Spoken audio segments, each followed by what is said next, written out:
Գագիկ Ծառուկյանը քաղաքական թիմի ներկայացուցիչների հետ Հայաստանում Իրանի Իսլամական Հանրապետության դեսպանատանն է, կարեկցելու բարեկամ պետությանն ու ժողովրդին։ Սփոփանքի խոսքերը Գագիկ Ծառուկյանը նախ դեսպանին է փոխանցում կարճատև զրույցի ընթացքում։ Անչափ շնորհակալ եմ ձեր ցավակցական խոսքի համար։ Մենք բարեկամներ ենք, հարևաններ ենք, պետք է պինդ լինենք, մեկս մյուսի կողքին պետք է լինենք։ Միշտ միմյանց կողքին կլինենք։ Մենք ուժեղ ենք եւ ամուր կանգնած ենք։ Ուժեղ ենք միասին։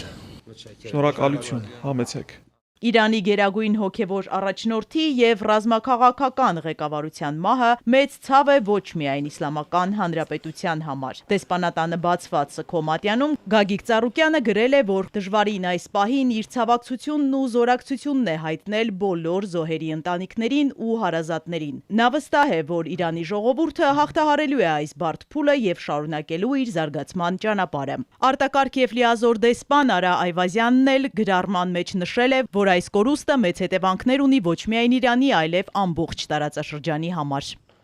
Հայաստանի ժողովուրդը մեծ վշտովի բացավ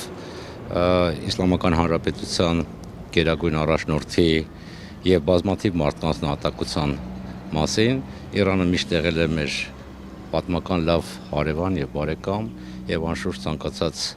վիշտ մենք սրտանց կիսում ենք։ Իրանը մեր նորանկախ պատմության ընթացքում միշտ ունեցել է